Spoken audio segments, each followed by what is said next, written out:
Adopter un nouveau chat. Oh, c'est quand tu prends l'appart, je suis restée à un stade de bébé. Comment j'ai pu avoir le bac, donc je ne peux pas vous en parler. Il y a plein de choses que je pourrais dire, mais non, je me tais. Le jour où j'arrête les réseaux sociaux, quand est-ce que je passe le permis de conduire? Niveau argent.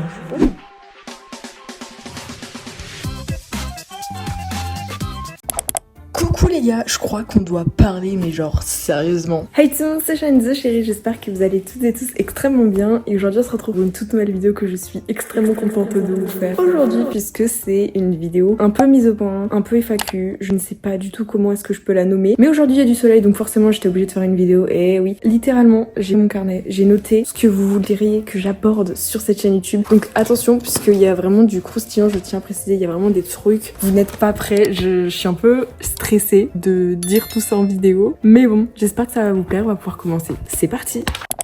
Alors tout d'abord, on va commencer avec une question un peu légère, après on va y aller vraiment crescendo. On m'a demandé, Charline, est-ce que tu comptes adopter un nouveau chat? Ça fait depuis quelques temps que ça me trotte dans la tête de vous parler de ce sujet par rapport à un chat, un nouveau chat. Donc, pour ceux qui ne savent pas, Gandhi va avoir 14 ans, voilà. C'est un vieux chat maintenant, il est plus aussi opérationnel qu'avant, ça se voit qu'il a vieilli au niveau de sa démarche, ses articulations et tout. Enfin voilà, en plus c'est un chat en surpoids, il a 2 maladies, etc. Donc forcément c'est pas un chat avec la santé la meilleure, mais enfin il vit très bien, hein, il mange, vous inquiétez pas pour ça. Il fait tout ce qu'il peut, tout va bien. C'est juste que le temps passe, il vieillit. Voilà, je fais partie de ces gens qui ont le don de sentir la mort des gens. Voilà, ça m'est arrivé pour mon grand-père. C'est-à-dire, par exemple, quand mon grand-père est décédé, l'après-midi, je me sentais super mal, bad mood, je suis même pas allée en cours pour changer. Mais vraiment, je le sentais. Et là, je sens que Gandhi, si les 2 prochaines années, ça va pas très bien se passer. Donc, c'est horrible ce que je dis alors qu'il a encore envie. Il va très bien, enfin, il va très bien. Voilà, il est tranquille. Mais voilà, le jour où il n'y a plus Gandhi, on ira à la SPA avec mes parents, peut-être pas le mois d'après, mais voilà, très vite à la SPA adopter un nouveau chat, non pas pour remplacer Gandhi, puisque on peut pas remplacer un chat. Ça sera un énorme manque, et dans l'équilibre de ma famille avec mes parents, ça sera un gros manque. Franchement, le chat dans la famille, c'est un élément clé, c'est tellement important, donc je me verrais mal ne plus avoir Gandhi dans ma vie, donc obligé qu'il y ait ce chat, sinon on se sentira mal. Il y a toujours Minou qui existe, vous inquiétez pas, et Maurice qui... vous avez compris, mais voilà. Se retrouver avec un chat et demi, 2 chats, au lieu de 2 et demi, 3, si vous voyez ce que je veux dire, ça serait très compliqué, surtout Gandhi, c'est vraiment genre le chat avec... Enfin, c'est le chat. Parce que Maurice et Minou, c'est vraiment des chats d'extérieur, donc forcément, c'est pas pareil. Contrairement à Gandhi, c'est genre notre chat. Ça amènera bien sûr à une série de vidéos qui pourraient être incroyables, donc je suis très très contente. J'espère que ça va se produire, puisque voilà quoi, j'aimerais bien qu'il y ait un nouveau chat, mais pour l'instant, on fond Gandhi. Gandhi, je l'aime de tout mon cœur. Je peux pas dire que Gandhi, c'est comme mon enfant, comme mon fils, comme mon grand frère, enfin voilà. Moi, j'ai jamais eu ce genre de relation, je sais pas ce que c'est, donc voilà. Mais Gandhi, c'est mon chat. Prochaine question. Oh my god, je profite qu'il y ait du soleil parce que le soleil en ce moment c'est un peu quelque chose de rare, donc on va en profiter. On m'a demandé aussi niveau déménagement parce que j'ai envie de faire un gros gueule, je n'en peux plus tous les jours, on me demande Charline, t'habites chez toi, enfin t'habites chez toi. Mes parents disent que je n'habite pas chez moi, que j'habite chez eux, donc petite phrase un peu toxique, mais donc j'habite chez mes parents. Je n'habite pas chez moi, j'habite chez mes parents. Et donc est-ce que je compte prendre un appartement parce que ça me saoule. Dès que j'ai eu 18 ans, on m'a spammé en mode, on m'a dit c'est quand tu prends un appartement, c'est quand tu déménages. J'en ai marre de cette question, je le dis haut et fort, arrêtez de dire ça aux étudiants ou aux non-étudiants comme moi, aux personnes dès qu'elles ont 18 ans. Oh, c'est quand que tu prends un appart, c'est quand que tu pars de chez toi. C'est super toxique et ça fout une pression monstre, alors que pourquoi je partirais de chez moi? Je ne paye pas le loyer, j'ai une grande chambre, tout, j'ai mon confort. Je vois pas pourquoi je partirais de chez moi, en plus surtout que j'ai une grande maison. Pourquoi je partirais? Je fais pas d'études, donc forcément je n'ai pas besoin de partir dans une ville. J'allais dire je suis bien chez moi. Je suis bien chez moi quand je suis toute seule, je suis relativement bien dans ma chambre, j'ai le confort de ma chambre, donc pourquoi est-ce que je partirais? Et c'est une pression monstre que vous mettez aux gens qui ont directement 18 ans. Vous partiez de la maison, il faut que vous fassiez des études. Non, je ne suivrai pas le système conventionnel qui veut que on fait des études bac+3, bac+5. C'est pas pour moi cette vie-là, donc je ne veux pas me réduire à ces personnes-là qui me posent ces questions. C'est quand que tu prends un appartement? Je veux pas me réduire à vous. Je veux vivre ma vie en décousu à 1000 à l'heure, en étant créatrice de contenu, en ayant mon auto-entreprise, en échouant, en faisant des études plus tard. Enfin, insupportable. Et j'espère que vous me prenez bien parce que j'en peux plus. Après avoir tapé mon meilleur coup de gueule, nous allons prendre ce petit carnet pour continuer. J'ai noté mes objectifs de 2024. J'allais dire passer mon permis, tout ça, enfin voilà, ce genre de choses, mais on va en revenir plus tard dans la vidéo, donc je dirais pas tout de suite ça. Juste mon goal, c'est être bien dans ma peau, faire plus de séances de massage, voilà, parce que ça fait depuis le mois de juin que j'en ai pas fait et ça m'a beaucoup manqué, donc aller plus souvent, faire des trucs comme pour ça, genre par exemple faire les magasins, ça j'aime bien, sortir dehors, quand il fera plus beau, faut sortir plus dehors, avoir des amis dans la vraie vie. C'est ultra triste dit comme ça, mais je n'ai pas d'amis dans la vraie vie. J'ai jamais vu en dehors des cours des potes. Le collège, donc forcément, ça fait depuis la 4e que c'est comme ça. J'ai jamais eu une personne qui est venue chez moi. Si, Léandre est venu chez moi. Et voilà, revoir mes amis du lycée dans la vraie vie parce que du coup, je ne les vois plus. Je me suis créé un compte privé. Voilà, j'ai fait un premier pas, un compte privé. Comme ça, j'ai pu reparler à 2-3 personnes du lycée, du collège. Ça m'a beaucoup manqué. Et ça me fait du bien. J'ai pu parler avec des personnes qui m'avaient unfollow. J'avais pas compris pourquoi. Maintenant, ça va mieux. Donc, un peu renouer le lien avec des gens de la vraie vie parce que les gens virtuels, c'est pas la vraie vie, c'est pas pareil. Donc voilà, m'ouvrir plus aux gens, voir du monde autre que ma famille, parce que c'est pas non plus trop ouf de faire ça. Mais honnêtement, je pense que ça c'est un bon goal. Et ne pas avoir peur de grandir, genre faire des trucs d'adultes. Mais j'ai peur. Je sais que j'ai 18 ans, mais j'ai trop peur. Je vis comme une petite fille et voilà, chacun prend son temps, mais peut-être avoir moins peur de la vie adulte, même si j'ai très très peur. Et je suis très bien comme ça. Oups. J'espère que vous comprenez ce que je veux dire quand je dis du fait que j'ai peur de faire des choses d'adulte, genre passer mon permis, j'ai peur, sortir dehors toute seule, j'ai peur, aller en boîte, j'ai peur de tout. Je suis restée à un stade de bébé, c'est un peu aberrant, mais peur de grandir, voilà. Il y en a qui grandissent très vite, mais il y en a en l'occurrence. J'ai écrit santé mentale. Alors au niveau de la santé mentale, comment est-ce que je vais mentalement et tout? Il y en a beaucoup qui me demandent depuis le début de l'année comment ça se passe dans ma vie et tout. Bah honnêtement, ça va au bout de ma vie, hein, ça va mieux.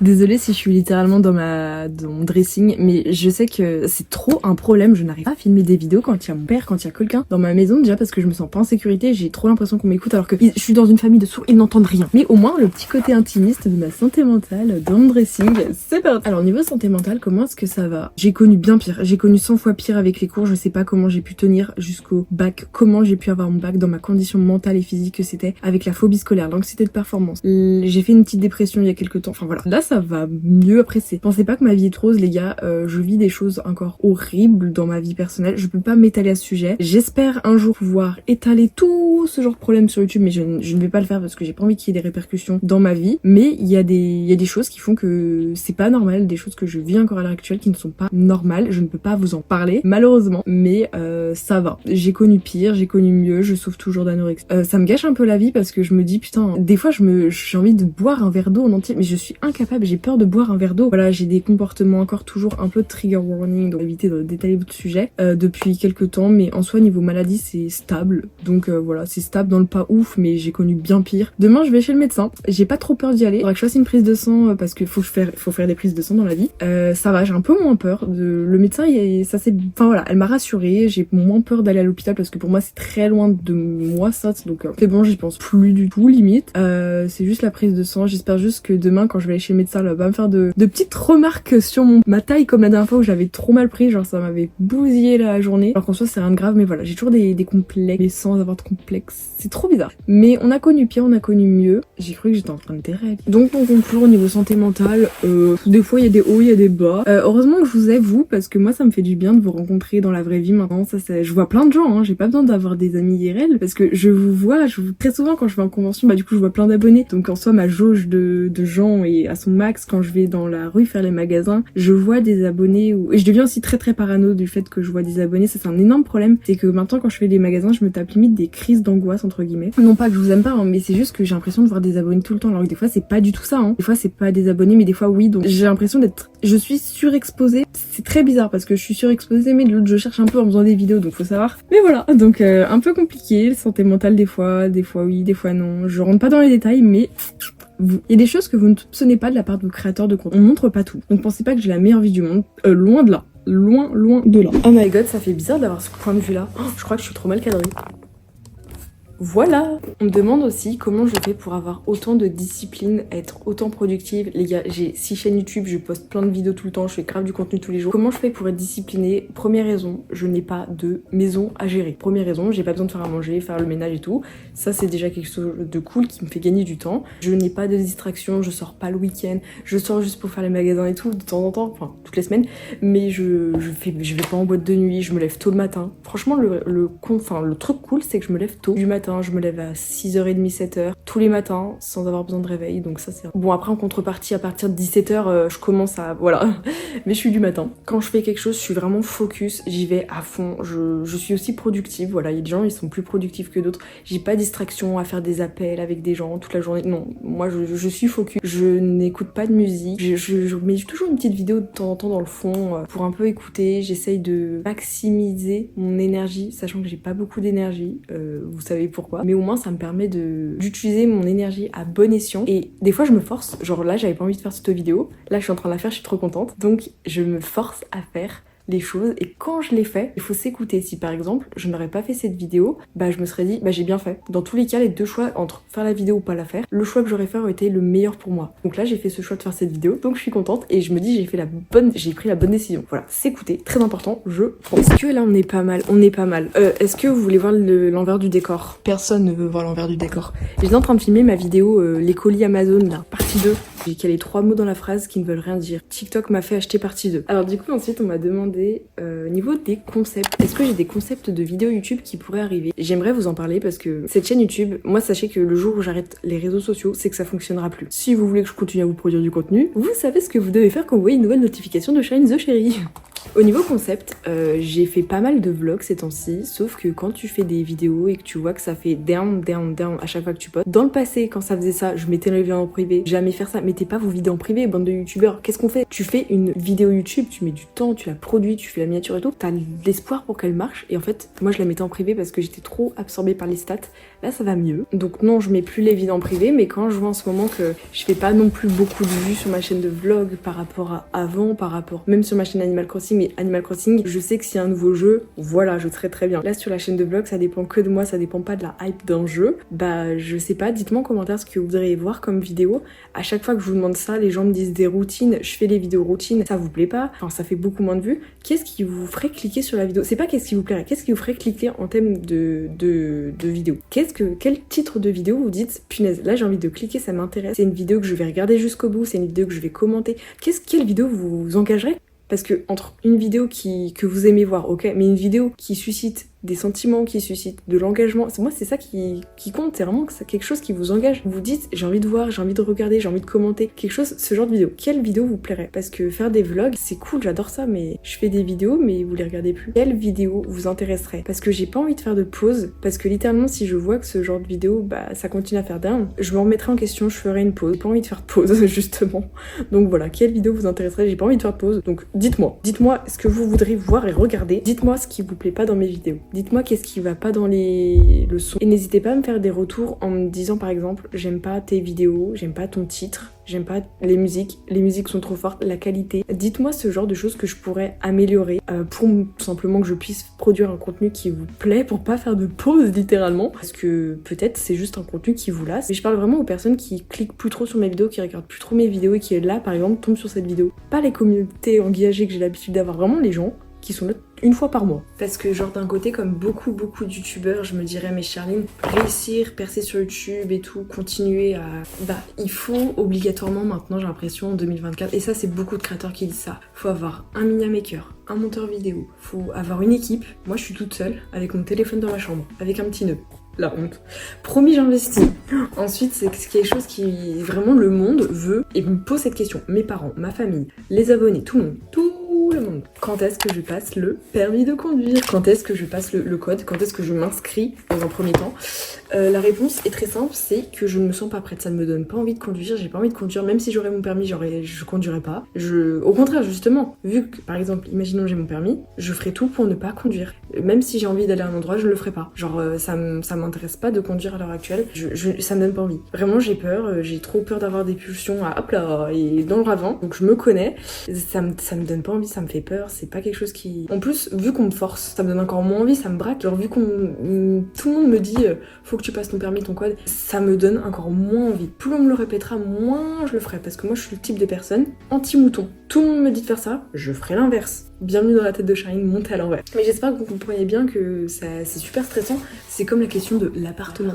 Bah non, je passerai... Non, je prendrai pas un appartement comme 90% des gens qui font des... Non, je fais même pas d'études. Non mais...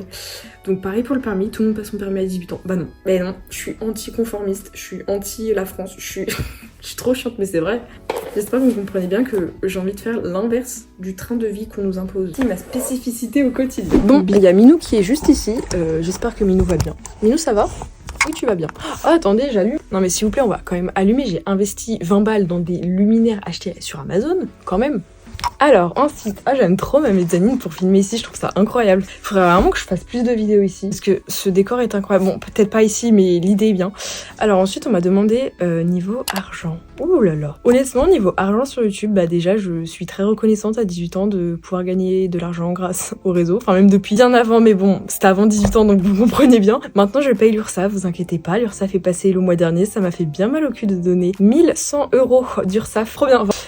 Par rapport, je sais plus à combien de mois, mais ça faisait depuis... Enfin, c'était la première fois que je payais, quoi, depuis très longtemps, il fallait. Donc bon, ça c'est fait. Je pourrais jamais vous donner une fourchette de combien je gagne sur YouTube, parce que ça qui est chiant. Moi, j'ai pas cette mentalité de l'argent c'est tabou, faut pas faire de jaloux. J'aimerais trop vous dire, genre, chaque mois combien je gagne, d'être super transparente sur toutes les stats, mais je peux pas au niveau des représailles et de la jalousie. Mais je suis super reconnaissante, c'est grâce à moi, toute seule, je me suis fait toute seule, j'ai appris toute seule, j'ai fait mes montages toute seule, je fais tout toute seule, donc je suis bien plus méritante que des youtubeurs qui commencent avec une grosse communauté de base, qui ont un chargé de production, qui ont un media maker, un monteur. Ils y sont passés par ce que je passe, mais moi ça fait depuis très longtemps que je passe par ça. Eux ils ont très vite glow up avec une grosse prod, une société. Moi je fais tout toute seule, donc je mérite vraiment beaucoup, je trouve, ce que je fais, et c'est grâce à moi et grâce à vous, donc ça je suis très contente en fait. Le mot dire je suis reconnaissante et tout, c'est ultra bateau mais c'est vrai en fait. Après avec mon anxiété de performance, ça va, j'ai réussi à gérer, tout va bien au niveau stats, je gère mieux mentalement. Des fois je me pose et je me dis mais waouh, il y en a, ils font des études, ils sont fauchés, ils gagnent rien. Et moi, je suis là chez papa-maman. Après, c'est un choix de vie et je suis très contente d'avoir fait ce choix, de ne pas être dans la conformité de la société, puisque ça m'intéresse pas de faire comme tout le monde et je suis tellement contente. C'était soit maintenant, soit jamais quand je me lance. Et là, c'est maintenant. Je sens que c'est maintenant qu'il faut que je continue. Donc, très contente. Il y a beaucoup aussi de personnes qui jalousent en mode waouh, fille de... Les gens qui disent fille à papa, je sais pas quoi, mais j'ai le privilège de partir en vacances. Je suis dans une famille relativement aisée pour avoir une maison, ce genre de choses. On gagne pas des milliards d'euros par mois, heureusement. On peut partir de temps en temps en vacances, je peux me payer toute seule un téléphone chaque année, enfin voilà. C'est des choses cool, je ne suis pas à la rue, mais je ne suis pas riche, du moins j'aimerais bien. On l'espère pour 2024, mais c'est pas possible. Mais on espère, je veux gagner l'auto. Mais voilà, c'est vrai que le mois d'octobre dernier et novembre dernier ont été des gros mois, c'est les mois où j'ai fait le plus sur YouTube, j'étais très contente, très choquée. Donc voilà, bon, maintenant on est au mois de janvier, le Noël s'est passé, donc niveau pub, voilà, ça redevient encore plus bas. Mais j'ai eu des 2 gros mois, j'étais trop contente, 2 mois. Sauf que le problème, c'est que je déteste dépenser mon argent, mais ça, c'est un autre sujet. Oh là là, je crois que ça, c'est mon point préféré de ma chambre, de ma mezzanine. Même si, sachez que je ne vais jamais dans ma mezzanine, c'est vraiment la mezzanine des chats. Il y a actuellement Minou qui est en train de vivre sa meilleure vie. Bon, du coup, on en était.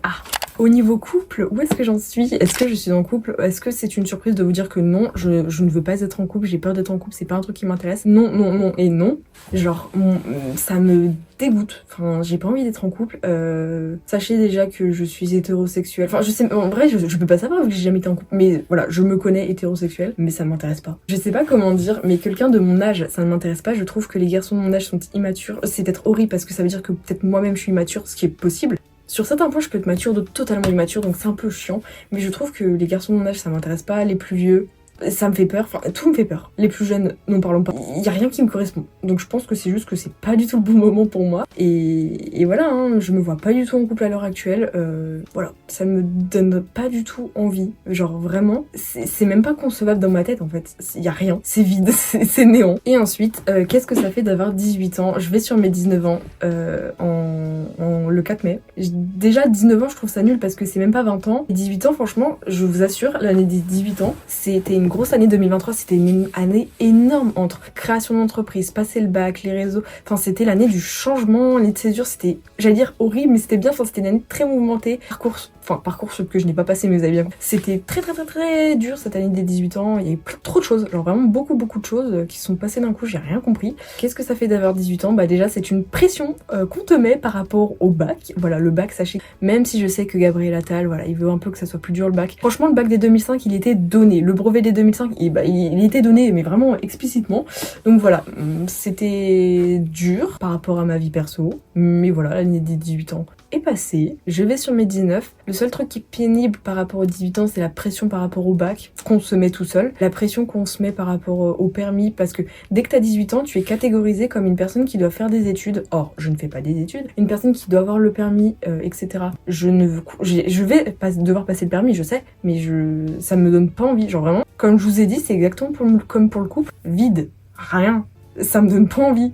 Non, c'est juste que l'année des 18 ans, il y en a qui sont très autonomes, qui se sentent déjà adultes. Moi non. Vraiment, pour moi, je me considère encore comme une enfant, comme une adolescente. Dans ma tête, je suis encore comme une ado. C'est juste que je mets plus de temps à grandir par rapport à mon cercle familial dans ma vie. Voilà, on m'a éduquée comme ça, et donc ce qui fait que, in fine, moi avec en plus mon caractère et comment je suis, bah voilà, je fonctionne encore comme une enfant. Je suis pas indépendante, voilà quoi, c'est comme ça. J'espère que vous comprenez bien que arrêtez de foutre la pression par rapport aux jeunes, surtout qu'en plus quand on est à cet âge-là, quand on a à peu près la vingtaine, 18 ans et tout, les gens mettent trop la pression en mode tu dois rentrer dans tel moule, tu dois faire telle étude, tu dois avoir ton bac plus 3, bac plus 5, tu dois travailler, sinon si tu fais pas pareil, c'est pas bien. Tu n'as pas le droit de te tromper, t'as pas le droit de... Vraiment, tu dois faire des études, ça doit être comme ça, tu dois avoir ton diplôme, t'as pas le droit de te réorienter, sinon c'est pas bien, faut que tu sois en couple, t'as pas le droit de faire des erreurs quand t'es en couple, oh non mais tout le monde est toxique aussi, ça m'énerve. Désolée, mais moi je déteste être comme tout le monde, mais je crois que ça vous l'aviez compris. Surtout que je suis un peu neuroatypique, je suis neuroatypique, ça c'est sûr. Et j'ai une manière de fonctionner qui est différente de certaines personnes, donc forcément, c'est compliqué.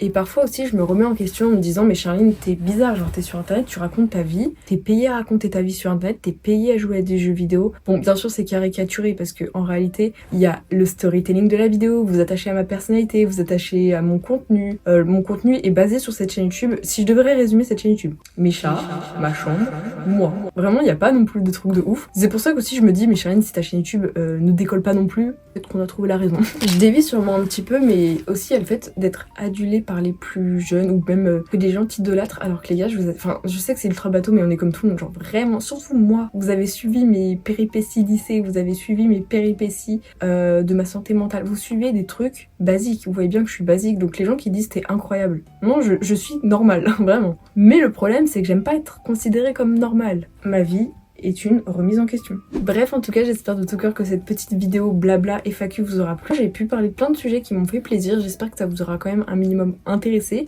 N'hésitez pas à commenter, liker, partager, à regarder cette vidéo un maximum pour satisfaire mon ego personnel.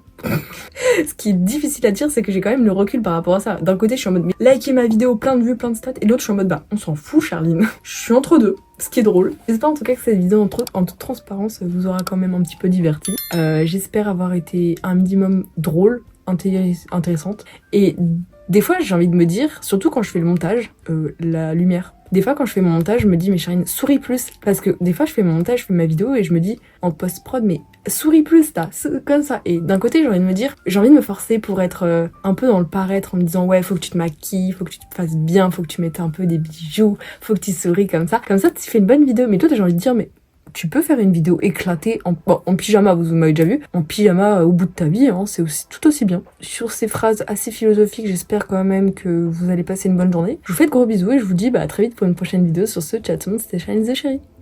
Bisous.